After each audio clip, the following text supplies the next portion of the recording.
So I want to thank you both, and I want to thank the former general. I keep calling him general, but the guy who runs that outfit over there. I want to make sure we thank the secretary for all he's done to try to implement what we've just talked about, and for recommending these two women for promotion. Thank you, Madam Vice President. And thank you, Mr. Secretary. On Friday, I submitted to the Senate for confirmation my first slate of nominations for four-star command positions in our armed forces. Among them, two outstanding and eminently qualified warriors and patriots, General Jacqueline Van Ovost, and United States Air Force, is currently the only female four-star officer serving in our military. I nominated her as Commander of United States Transportation Command, and when confirmed, the Lieutenant General Laura Richardson of the United States Army will be promoted to the rank and join General Van Ovost as the only another four-star general. I nominated her as Commander of the United States Southern Command, and when confirmed, they will become the second and third women in the history of the United States Armed Forces to lead combatant commands. Each of these women have led careers demonstrating incomparable skill, integrity, and duty to country. And at every step, they've also helped push open the doors of opportunity to women in our military, blazing the trail a little wider, a little brighter, for all proud women following in their path and looking to their example. And I wanted to shine the light on these accomplishments for those women today, because General Van Ovost is reiterated in an interview this last week, and I'm the second person to say this: it's hard to be what you can't see. It's hard to be what you can't see, but you'll soon see. Today is International Women's Day, and we all need to see and to recognize the barrier-breaking accomplishments of these women.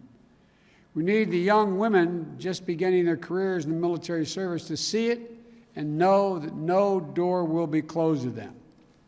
We need women and men throughout the ranks to see and celebrate women's accomplishments and leadership in the services. We need little girls and boys, both, who have grown up dreaming of serving for their country, to know this is what generals in the United States Armed Forces look like. This is what vice presidents of the United States look like. So I'd like to spend just a few minutes today making sure that America knows who General Van Ovost is and Lieutenant General Richardson is. They're aviators. Both learned to fly planes before they were old enough to drive a car. General Van Ovost, is a first-generation American, the daughter of Dutch immigrants who owned a flying operation. She loved the freedom of flight, and as a teenager, flew herself to see Sally Ride lift off as the first woman in space. 16 years old, goes down to see Sally Ride. She said she was at several thousand feet watching from a distance. You know, women were banned from flying combat missions when the general joined the force. So she focused on becoming a test pilot. And instead of learning to fly just one plane, she learned to fly everything, including Air Force Two when I was vice president. General Van Ovost currently oversees Air Mobility Command, approximately 107,000 airmen, and 1,100 planes that enable America's air power and humanitarian assistance to go everywhere in the world it need be. From flying water to Texas after the recent storms to ensuring our wounded warriors are evacuated for medical care from anywhere in the world, she gets it done. Lieutenant General Richardson's parents were proud patriots and must have rubbed off, because Lieutenant General Richardson and her brother and sister all joined the Army. Her father encouraged her to join ROTC in college, even though that meant commuting to a different school. When Lieutenant General Richardson joined the Army Aviation Branch, women were banned from flying attack helicopters. She flew in support of combat missions and conducting lift operations of her UE-1, the so-called UE, and the Blackhawks. Now, as a commanding general of the United States Army North, Lieutenant General Richardson oversees military ground responses here in North America. All over the last year, that's meant getting military medical personnel deployed to help in our response to this pandemic.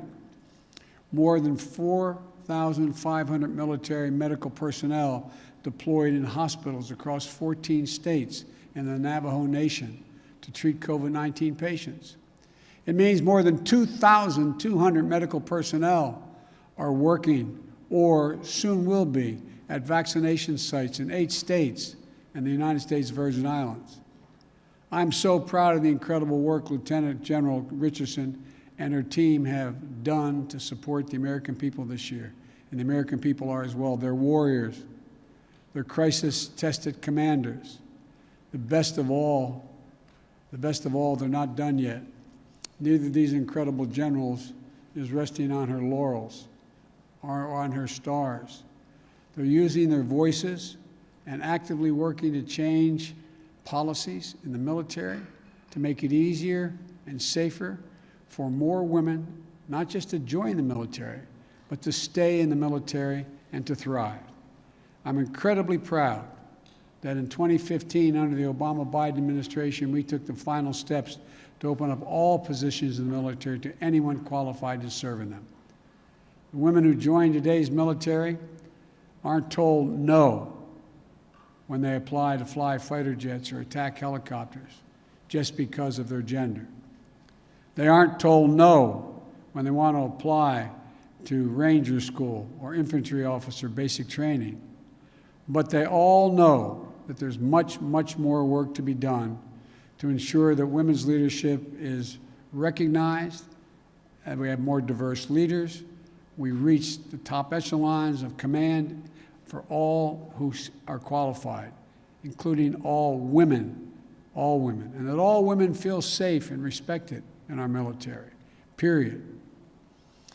You know, some of it's relatively straightforward work, where we're making good progress designing body armor that fits women properly, tailoring combat uniforms for women, creating maternity flight suits, and updating requirements for their hairstyles. And some of it is going to take an intensity of purpose and mission to really change the culture and habits that cause women to leave the military. That women are making sure more diverse candidates are being considered for career advancing opportunities at every single level. That women aren't penalized in their careers for having children. That women aren't just token members, but integral parts throughout all branches and all divisions. And that they can completely, fairly engage in promotion, compete all across the board, including on age and gender neutrality and physical fitness tests. You know, that both members of the military couples can thrive while serving, like Lieutenant General Richardson and her husband, Lieutenant General Richardson, who I might add, I want to thank him for getting me off a mountain that was about 12 to 14,000 feet up on a goat path when our helicopter went down in a snowstorm. It's good to see you, General. The ride down that mountain was more perilous in the truck than it was in the helicopter, but thank you. And we have to take on sexual assault and harassment and violence against women in the military. Sexual assault is abhorrent and wrong at any time. And in our military, so much of unit cohesion is built on trusting your fellow service members to have your back. There's nothing less than a threat to our national security. I know Secretary Austin takes this as seriously as Vice President Harris and I do. That's why this first memo as secretary was a directive to take on sexual assault in the military, and why he stepped up independent review. He set up an independent review commission on sexual assault to make concrete recommendations for changes. This is going to be an all-hands-on-deck effort under my administration to end the scourge of sexual assault in the military. And we're going to be focused on that from the very top. I know that we can do it. The U.S. military has defeated American enemies on land and air and at sea, and this is not beyond us. I want to thank General Van Ovost and Lieutenant General Richardson for their exemplary careers in service to our country. You're America's patriotism at its finest, undaunted and absolutely able to do anything by any obstacle, determined to open wide the doors of opportunity, and ready for the next challenge. It's my great honor to serve as your Commander-in-Chief, and I look forward to hearing your active duty and recommendations of how we can work together to keep the American people safe, meet every challenge in the 21st century. So I want to thank you both, and I want to thank the former general. I keep calling him general, but the guy who runs that outfit over there.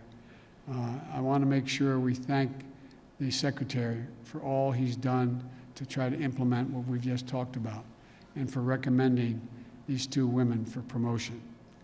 Thank you all. May God bless you all, and may God protect our troops.